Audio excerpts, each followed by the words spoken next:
Great. So welcome everyone to Glucksman Ireland House at NYU, and thank you so much for joining us for the launch of Seán Hewitt's Open Heaven. My name is Mary Elizabeth Lennon, and I am the Community Engagement and Events Coordinator here at Ireland House. And I'm so excited to welcome you all here and to introduce this evening's event. Just a couple of housekeeping notes before we begin.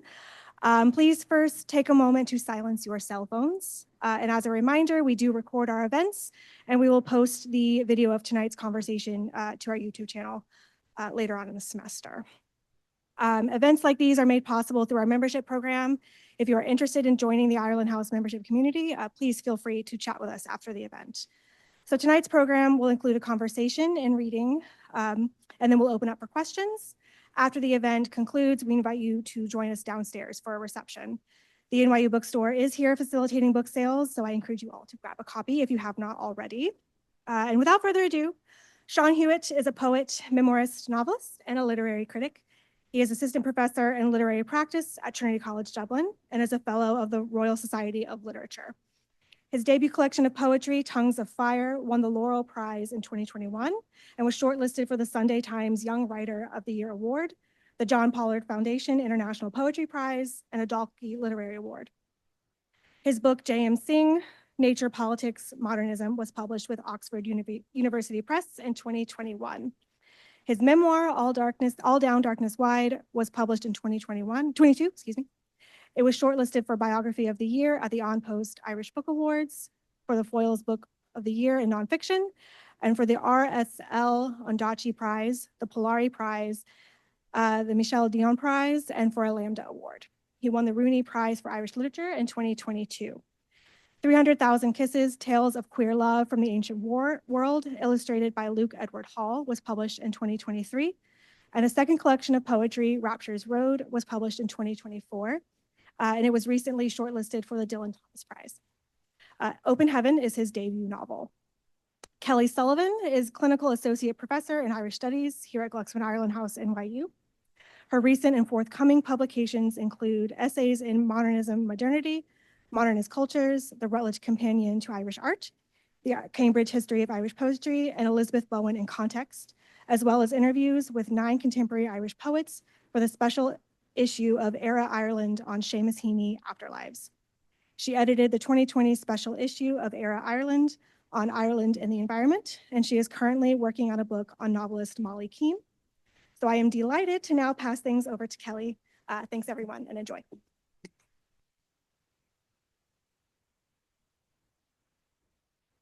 Thank you, Mary Elizabeth. I wish you didn't introduce me first, so I didn't have to come after Seán's very long list of awards and accomplishments. We're really happy to have Seán here tonight to talk about this book.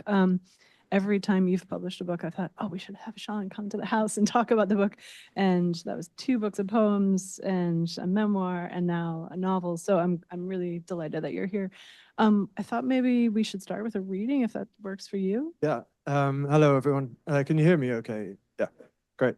I'm going to try and kind of angle to both of you. It's really lovely to be here. This is, I was telling Kelly, the first event that I've done here for the book, which is out on Tuesday. So you all have an early copy, which is great. I am going to try and read and hold the microphone at the same time, which is causing me to kind of do this. So the book, which you don't know anything about, I will tell you a little bit about it first. It is set over 1 year, mostly in 2002, across 4 seasons. So it starts in the autumn and ends in the summer. And in some ways, it's like a love story, but I kind of caveat that in that it's a kind of about all the different forms of love kind of coming into tension with each other. So your protagonist, who is the narrator, is James. We start in 2022, and he's just kind of gone through a divorce, and he's thinking back over his life and something that his husband has said to him about his failings as a person. And it kind of sends him spiraling back to this kind of formative love that he had for a friend. And I thought I would just read you the very opening of the book, so I can't spoil it for you. And yeah.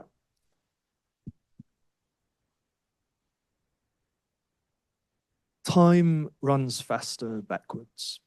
The years, long, arduous, and uncertain when taken one by one, unspool quickly, turning liquid. So one summer becomes a shimmering light that, almost as soon as it appears in the mind, is subsumed into a dark winter, a relapse of blackness that flashes to reveal a face, a fireside, a snow-encrusted garden. And then the garden sends its snow upwards into the sky, gathers back its fallen leaves, and blooms again in reverse. The faces smile at me back there, at the far end of the reel. They are younger, more innocent, lighter. If, now that I am in my adulthood, time seems like a silted riverbed I cannot wade through, I find more often than before that I can spin it backwards, can turn it into a flow of waters, warmer, sweeter, washing the years away, carrying me with them. And if one day, perhaps, sitting at my desk, puzzling over a photograph or some snatch of memory, I start to float down that river, I might go past the meadows in season, hear laughter coming like a clear bell from somewhere, someone, or maybe a sharp voice raised against me. There are intervals of light and dark overhead, like the sun breaking through willows, and it always brings me back here, one year when I am 16 years old. And I see in this dream or this imagined reversal, a family standing there, and sometimes on the other bank of the river, a lone boy who might nod to me in recognition, or who might just as easily turn his back and walk across the fields into the sunrise, into the morning, and be gone. Invariably, I see those years as a sort of morning, the pink sun lifting over the village, mist burning off the canal, off the fields which are damp with dew, the sound of birds waking with song, the clean streets empty of people who are only just beginning to rouse, the sun's light just starting to slant through the bedroom windows and across their closed eyelids. Of course, I am here now, in a future of sorts, and I find that I cast all of those images with my shadow, watching them replay, skipping over a day or a week or a month to find the moment again when the scene joins up, becomes significant, which is to say it begins to mean something to me now. Sometimes the years spin like this all of a sudden. I might be walking along a street and notice a smell, or see a stranger and mistake them for someone else, and then I am back there in the village. Or else I will find myself in a long chair in an office, spinning time back on purpose, searching for something, like a detective going over and over the gathered evidence in search of some missed clue. Often back there when the spinning stops and I find my family gathered at the dining table, or my mother in the garden sunbathing, or Eddie knocking at my bedroom door, calling my name, I might ask myself if these people are alive and what they are thinking. Of course, they think they are alive, and they cannot tell that I am here now, in the future, watching them. They do not know me now, years beyond them, still waiting for one of them to sense my presence in the room, or in the garden, or beside the bed, and to turn their gaze onto me and smile. Not long ago, I was at home alone, and I was searching online for images of the village where I had been born. I had been doing this more often recently, hoping to find the answer to something unfinished, some thread of my life that was unraveling all these years later. I was clicking through the pages and pages of photographs, items of the local news, and this time I saw the lot on an auctioneer's website, and before I knew what I was doing, I was calling the agent's number. Late 18th century farmhouse, 4 bedrooms, including outbuildings and 6 acres of land, Green Lane, Thornmere. The words were like a talisman. Just seeing them, I was back there in those deep lanes, the towpath by the canal, the smell of the hawthorn blossom, and that potholed path down to the old farm where I had used to wait decades ago for him. I had thought that it would be painful to be reminded, but what I felt instead was a sort of collapse in time or a possibility, a curious but strong sense that my old life might still exist there, that if I went back, I might find those people that summer, all going on there still, unharmed and unchanged.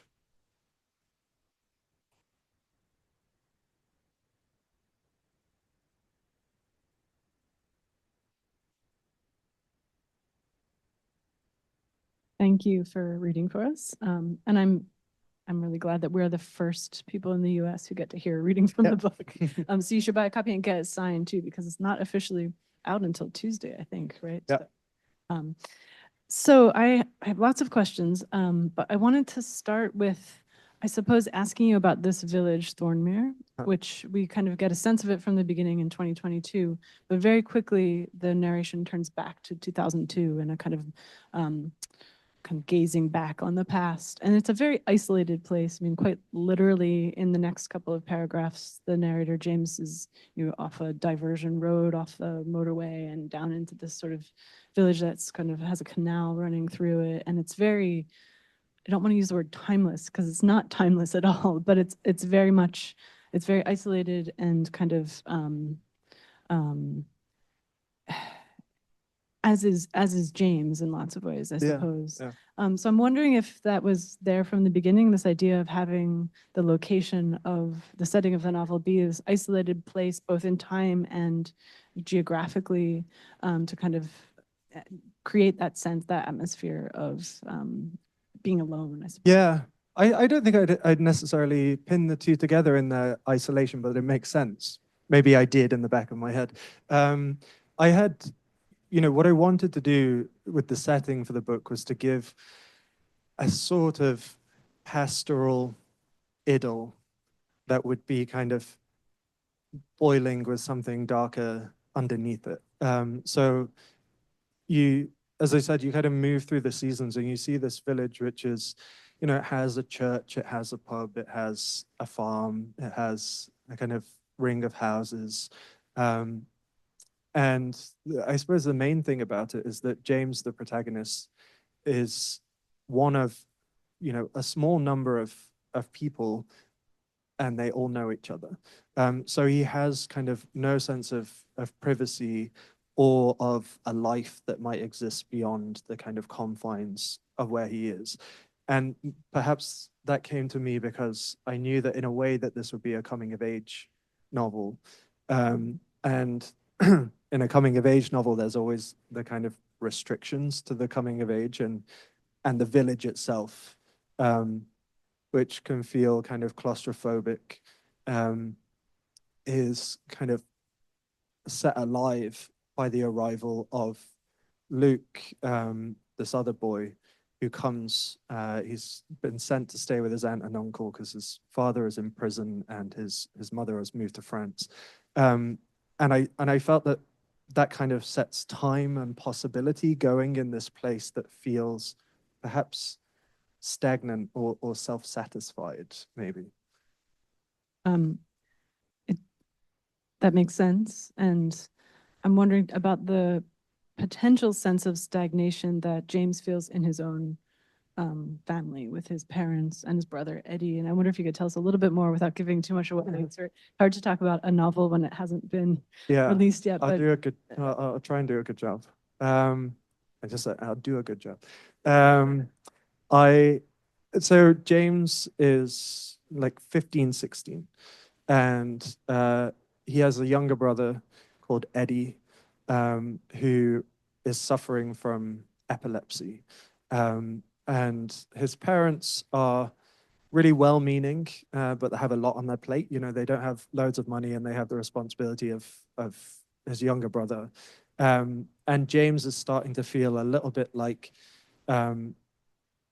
he's a bit outside the family unit. When he, at the very opening of the book, he gets this job on a milk round, like delivering milk to the houses, and he has this moment where he goes and delivers milk to his own parents' house while they're all still asleep, and he thinks to himself what it would be like to just be a stranger to those people, and them all to have this family together, and maybe he's kind of outside of it. And I think in some ways it's because he's started to isolate himself through an awareness of his own sexuality, and also because he feels within the family like he has a responsibility to look after his younger brother, which means kind of stay at home, which means don't go out with the others, which means, your life is in this house. And so he starts to kind of push against his family. Sometimes in understandable ways and sometimes in quite acerbic ways. I think with his mum is very well-meaning, and sometimes he just kind of lashes out at her. Yeah. But the moments, particularly with his mom, feel very much like so many adolescents, though. Like, I thought you really captured that kind of tension that an adolescent kid can have with a parent who does mean well, and you sort of cringe and feel terrible for the parent, but at the same time you understand the kind of inner like turmoil that's creating these moments of tension. Yeah, I think with adolescents, I was trying to get that sense with I think a lot of people feel when they're a teenager, which is that they're like a complete person now, like an adult. And that means being able to have secrets, and it means being able to kind of have a life that your parents don't understand. And there's a moment when James feels very lonely, and his mum comes into the room and is like, she can see that he's sad, she can see that he's lonely. And he kind of lashes out because I think the fact that she's seen through him makes him feel very transparent and makes him feel vulnerable, and he doesn't like it and makes him uncomfortable that he's been understood. Like there's this weird contradiction that he doesn't like it. He's like asserting a boundary. Yeah. And almost that he's been understood, but by the wrong person. Yes. The person who doesn't Yeah. really want to understand him. Yeah. Yeah. There's a huge amount of language around like seeing and recognizing people, things, and then, but sometimes maybe not seeing, or kind of seeing inaccurately, or thinking something's there that isn't actually there. Yeah. And I'm wondering, was that a conscious kind of theme running through the novel, or did that just kind of come about? Yeah, interesting. I think there were two things in that. One of them, so to give a bit more of the plot away, James falls in love with this new boy, and he can't tell if it's reciprocated or not. And you as a reader can't tell either. So you're kind of inside the imagination of someone who's growing increasingly obsessed with someone and trying to kind of decode every kind of little look or word or touch on the shoulder to see if it's a sign of something or just a touch on the shoulder. So I wanted to kind of get at what being in love is doing to his imagination, which I think is kind of blurring the line between fantasy or fiction and reality. And he kind of can't see what's real and what's not real. And you as a reader are probably put into that space because you're inside his head. The other thing is, I think, I always have in the back of my head that quote from Winnicott, the child psychiatrist. And he's talking about hide and seek, like children playing hide and seek. And there's a famous line where it's a joy to be hidden, but a disaster not to be found. And I think that is kind of James in a nutshell. He wants to have the privacy of hiding, but then he also wants someone to see him hiding. Yeah. Yeah.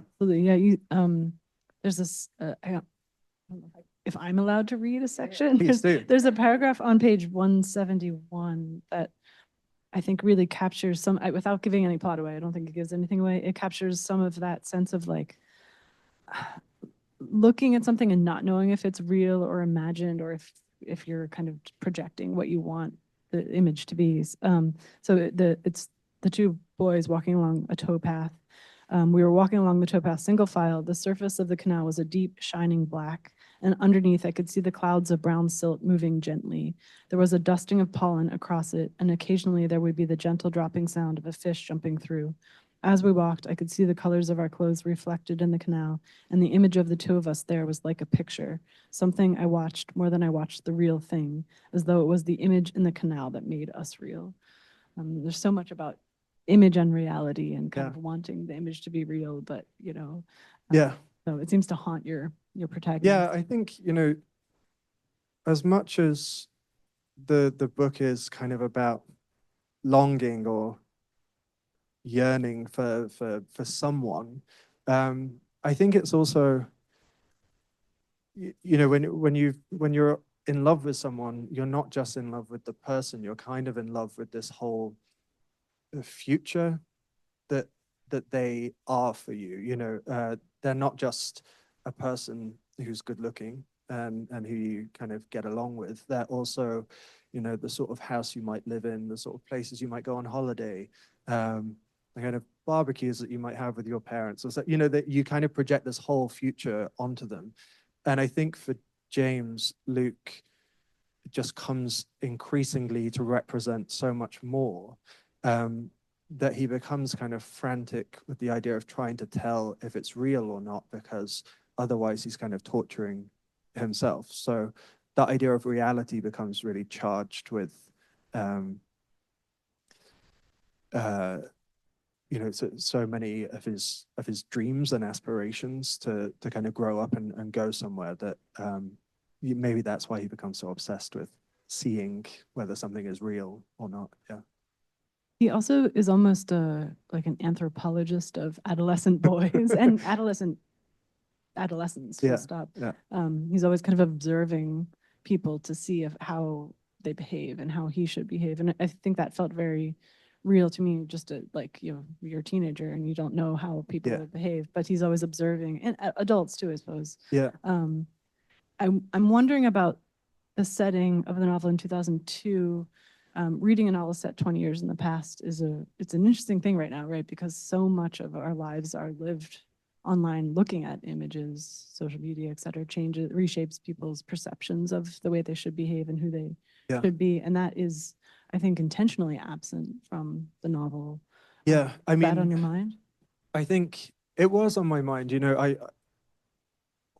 All your choices are kind of, when you're writing, are both kind of limits and opportunities. So there were a few things that I knew I wanted to limit between these characters, which was instant communication. No, because if it was as easy as texting someone and saying, "Do you like me?" then the novel would not exist. So they had to not be able to do that. There was also a kind of a starvation for images of other people and other things outside of the village, which he doesn't really know what his friends are getting up to when they leave school. They tell him, but he doesn't know for sure. He doesn't know if other people are all friends together or if he's not. But he's also, he doesn't have role models for his kind of gender situation that he's going through. He seems to me, the more I kind of look back through his preoccupations, that he's watching boys because he kind of wants to be liked by them, but he finds them quite alien, even though he is a boy himself. And likewise, he's because of everyone's kind of growing hormonal situation, he feels like kind of blocked out from the girls as well. So he feels like he's in this kind of hyphen between everyone else, and he's almost like adopting roles or behaviors as he goes through to try and see what will help ingratiate him to people. And he's testing the waters all the time. Yeah. That makes me think of the the description you gave at the beginning of this talk about the novel as, you know, this placid place, this kind of pastoral world, but with something darker that's sort of happening underneath. And I'm wondering about the sort of threat. It's like a subtle threat of something more violent that's Yeah. in the novel. Yeah. Again, I'm not, I Yeah. don't think No, we're it's giving okay. anything I away don't saying think it's this. a spoiler. No, I don't think so. No. So Luke's the other boy, Luke, his father is in prison, and you know that from relatively early on in the book. But because James, you only hear what James knows. He's not in the room as these things are being discussed by the adults. He just overhears some information, and then his mind starts to kind of spiral on the possible explanations. And Luke too has this. You know, he's stuck in his own form of desiring, which is to have his parents come back to get him. And so, as much as James is imagining Luke loving him back, Luke is imagining his parents loving him, and it sends them both into forms of uncertainty and misunderstanding. So there is this kind of gothic element that runs through the book. What would you call it? Gothic, like a kind of simmering of darkness and potential violence, as the two of them begin to almost egg each other on in the idea that Luke's dad is coming back, and that they've seen him in places, or that he's waiting kind of just beyond their vision in the dark somewhere. And so that kind of threat of Luke's father for James is the threat of Luke going away. So he begins to think of Luke's father as a very violent, intimidating sort of man, as a way of kind of getting his head around the situation. So yeah, there is this kind of violent strain or possibility of danger that runs through. Yeah. Also seems to be present even in James's perception of adolescent boys and men, potentially, that there's this potential violence that's there. Yeah. And that's both fascinating to him and terrifying, but I suppose too, just in terms of ways of being. Yeah, he's kind of as many people are, attracted to and repelled by men, so so he has this kind of like fascination with men, and also running through that fascination is a fear of their potential for violence, or their potential to hurt him. So both of those are kind of two sides of the coin of his desire, and they're kind of inextricable in that way. And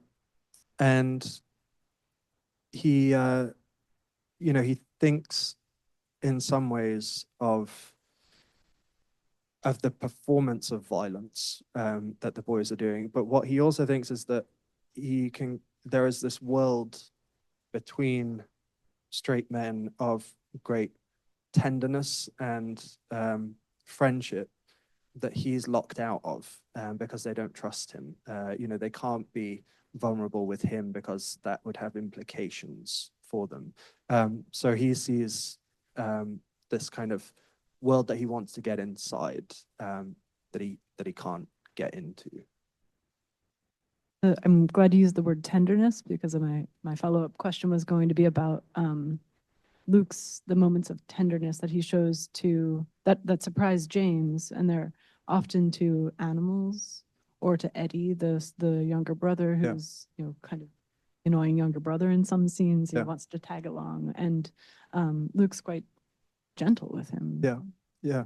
I mean, I didn't want this kind of binary of masculinity to run through. I wanted each of the characters to grow and learn from each other as they grow. So Luke, is seen by many of the adults as kind of trouble. But then the trouble comes from a kind of wound that he's carrying, which is, you know, a desire to return to a family unit and to feel kind of cared for. And so he kind of exhibits that care when he can, either to a younger brother or to dog. Yeah.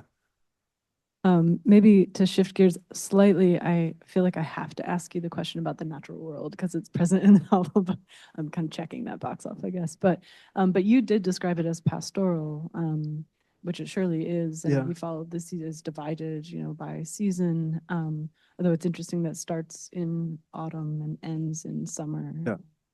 So I don't know if you want to talk a bit more about how the wildflowers and canals and just like this sort of beautiful natural world plays into the novel itself. Yeah, I mean, to me, you know, when I start a book, I can always, you know, I don't want to be kind of kooky synesthesia person, but like I can kind of feel in my head what I want the book to feel like for a reader. You know, I don't often start with the plot or anything. I just have a sense, you know, this will be a kind of,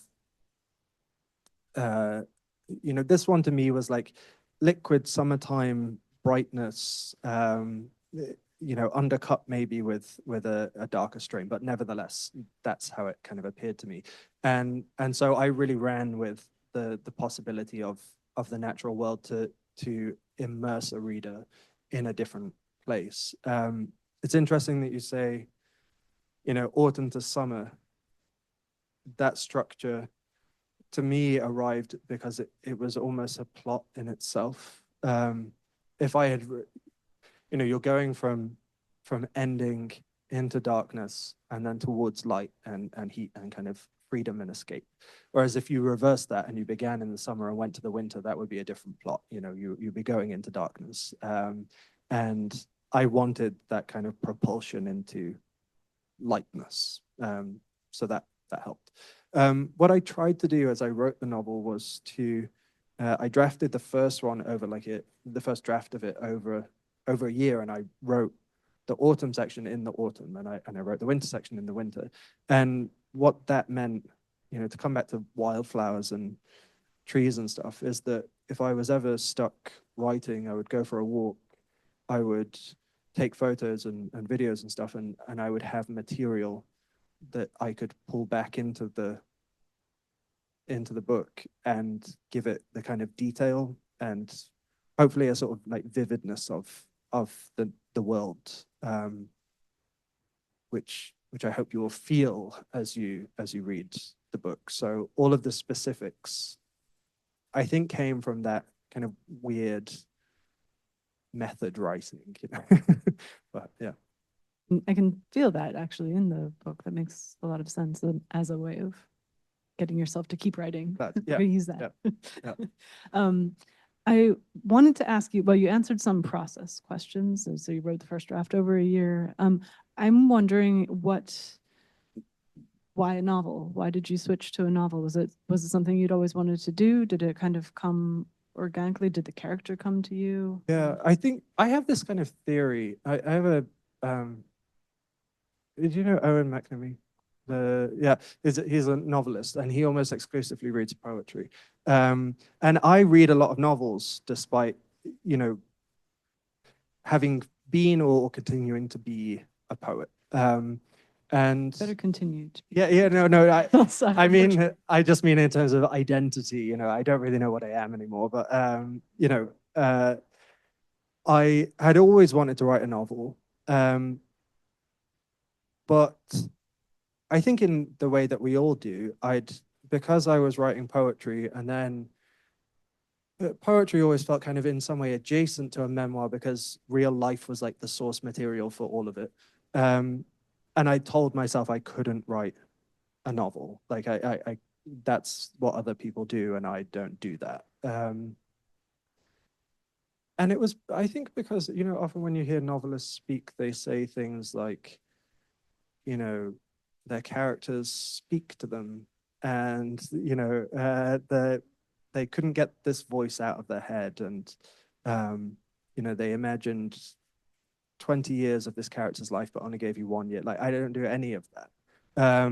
So I always felt like that must mean that I wasn't able to write a novel. But I just tried because I'd already written the memoir, so I had some confidence in writing a piece of prose.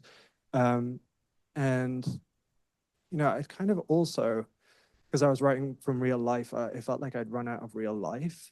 So I needed to get making stuff up. And what the challenge for me was when I began the novel, it all felt like I was making it up.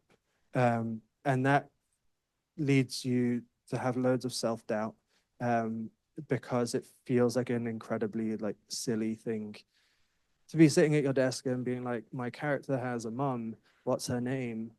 Google women's names, like that sort of thing. It doesn't feel like real.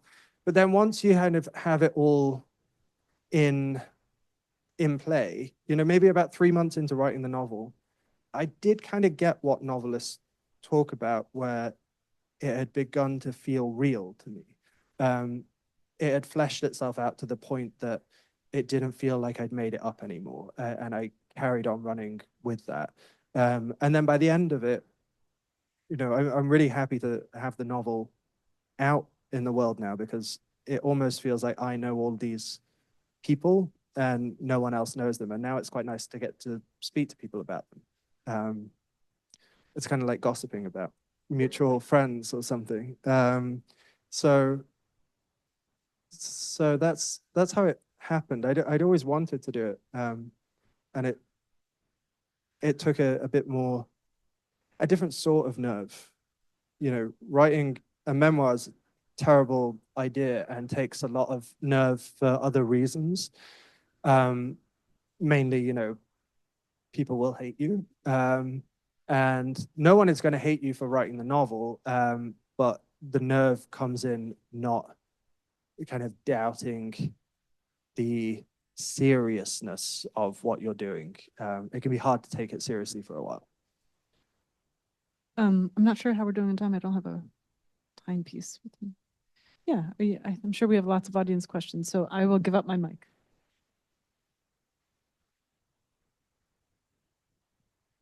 You mentioned Googling women's names to find a character, but I noticed that your protagonist is James, and that's an apostle, and Luke is his love interest, who is like a physician and the evangelist. So I mean, maybe, that's kind of interesting that we have these subliminal, Yeah.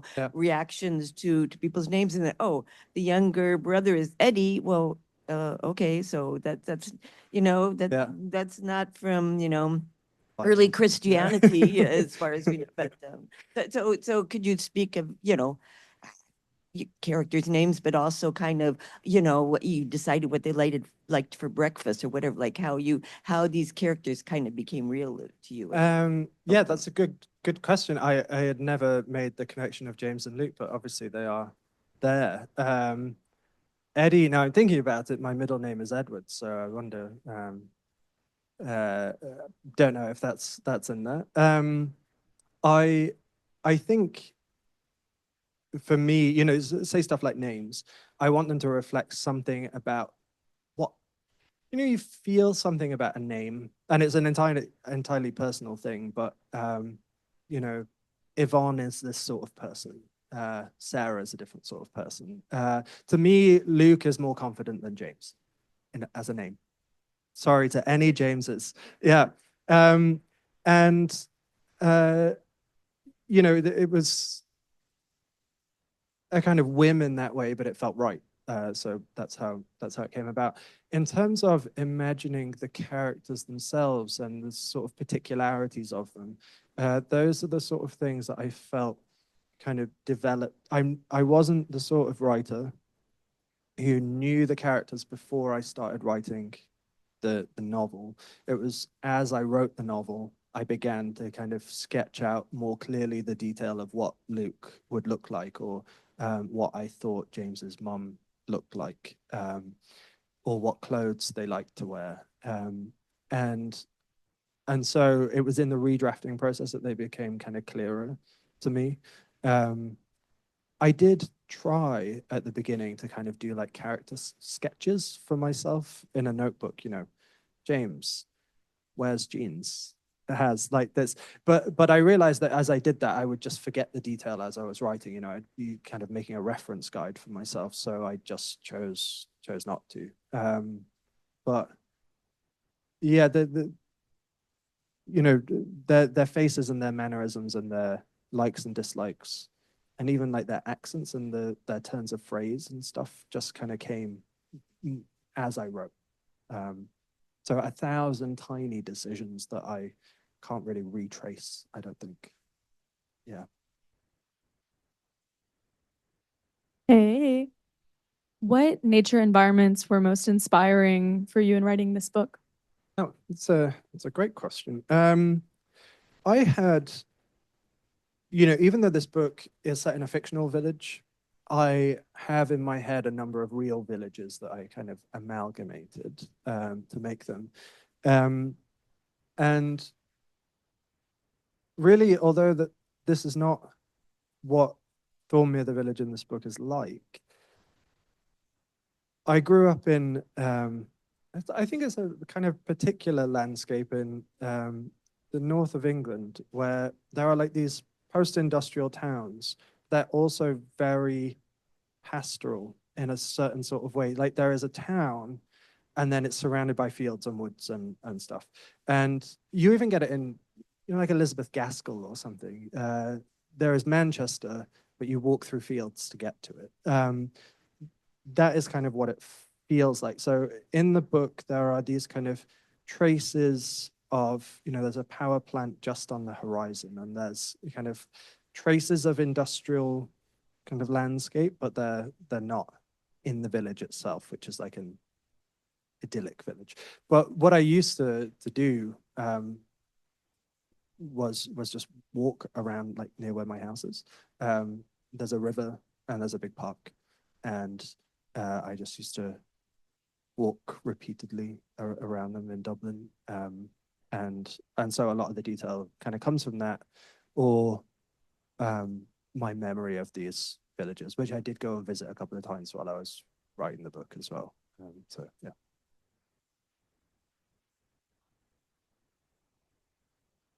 Hello. Oh, it's on. Okay.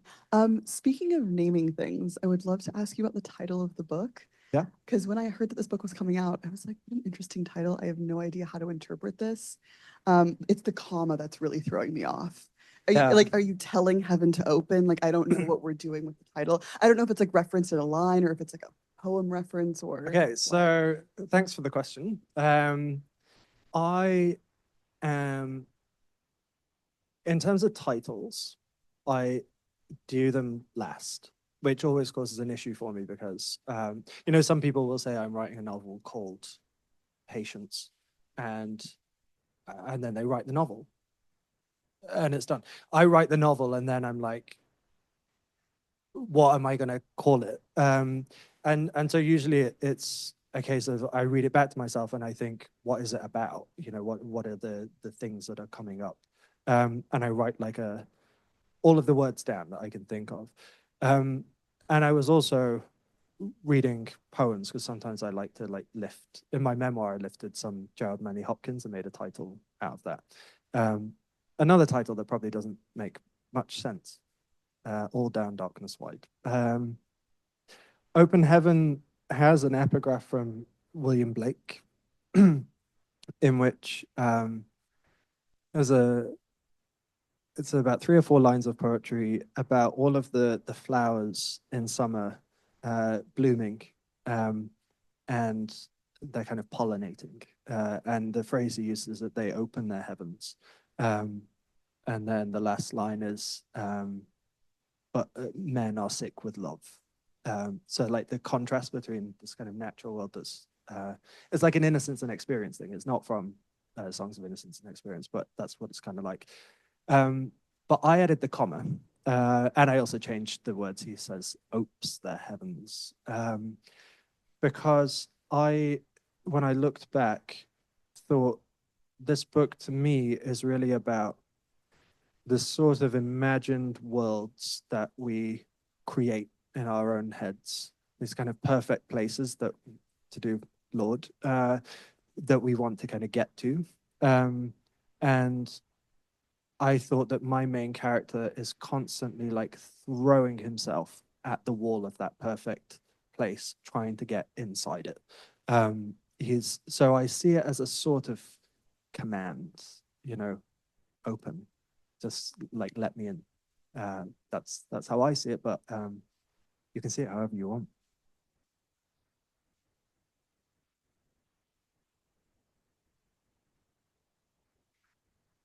So we're at the Glucksman Irish House, and I know you teach at Trinity. And I'm curious now. I haven't read the book, obviously, but no one has. Yep. Is there an Irish quality to this book? Is this a book really about Britain, or is this George Bernard Shaw Irish writing about England? Is there an Irishness about this? Is the gay love affair have anything to do with Catholicism? I mean, I'm curious. I'm curious about the tie. Yeah. I'm kind of waiting for you to pull out a pitchfork and like. No, the book is set in England, and is not really, so far as I'm aware, about Ireland. So, in many ways, I don't belong here. But nevertheless, no, I think, I had an invitation recently from Epic, which is, if you know Dublin, the museum of, what's the official title, like Irish diaspora or emigration or something? Yeah. And they asked a similar question. They were like, we would like you to come and speak to us. And I said, my book doesn't really have anything to do with Irish emigration. Do you still want me to come and speak to you? And they didn't reply. But no, it's not really. I grew up in England. My family is Irish, from Limerick, and I've lived in Dublin for about 10 years now. But I suppose, in some ways it's not a autobiographical book, but it is set in a place where I can imagine a teenager kind of coming of age, which is in that way kind of adjacent to where I came of age. So it is full of Englishness, I'm afraid. Yeah.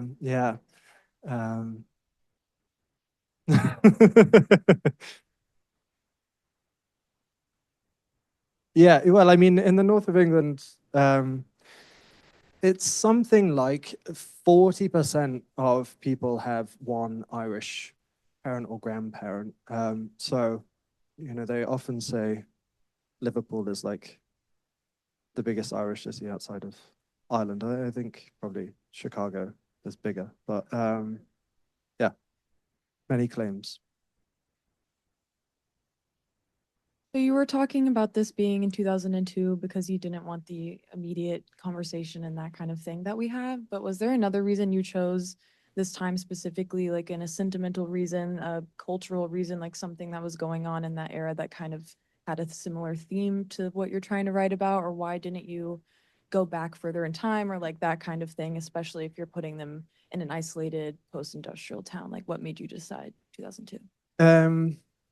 I mean, in some ways, all of these questions are great, but when you're writing, you don't ask yourself many questions. You kind of just decide one day, and then it's, it happens. I I knew that it would be around like late 90s, early 2000s. And I suppose at that point, it was because I didn't want people to think it was me was the narrator of the book. So I set it kind of 4 or 5 years before I was 16. So no one could accuse me. Even though my mum read it and kept on saying, so you did this? And I was like, Mum, you know it's not me because you like you know that I don't have a brother, like called Eddie, like it was confusing. But I said it then because I liked one thing I think that it has going for it is that boredom was a thing. I don't think boredom is really a thing anymore. And I kind of miss boredom. I was just reading a book about jigsaw puzzles. And I thought to myself, you know, when was the last time I felt compelled to do a jigsaw puzzle? I don't, because I'm not bored anymore. But as a child, I was often bored, and I did jigsaw puzzles. So the idea that there would be these kind of long periods of time of that needed filling with going outside or doing stuff together, and that seemed to work. I liked the music. I made myself a playlist of kind of 2002 music that I listened to, and there was just enough in that time that, I mean, terrifyingly, I think people will, you know, certain young people will see it as a historical time. Because I think my students now, I can't do the maths, but they were born in like 2001 or two. Yeah. So in my head, it was like not far enough away that I would have to kind of research it.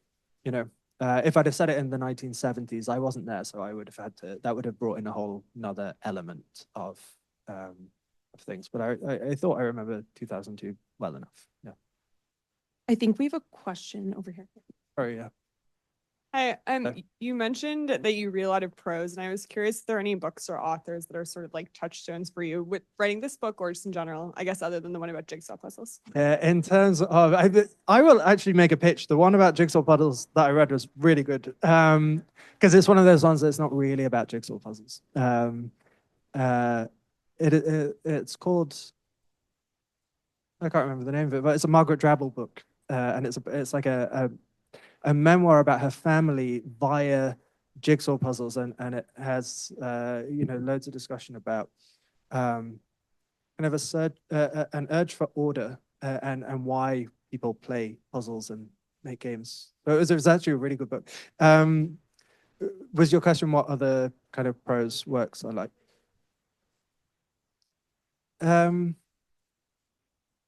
You know, I think I kind of pitched this book at an early stage as being something like Thomas Hardy meets Edmund White. So, you know, I wanted this kind of, for this book, I read a couple of books like, do you know J.L. Carr's A Month in the Country? And Denton Welch's In Youth is Pleasure. And Edna O'Brien's A Country Girls. And but really often, well, I mean, another one, a big one, is The Go-Between by L.P. Hartley, which was always kind of in the back of my head when I was writing. But often I think, as with kind of picking 2002, the books always become some sort of amalgamation of anything that I read during the period of me writing the book. I don't tend to read for research in that way. You know, I'm not going to be, I'm writing a kind of pastoral novel, so I have to read all the pastoral novels while I'm doing it, because I think that that would just make me imitate all of the novels that I was reading.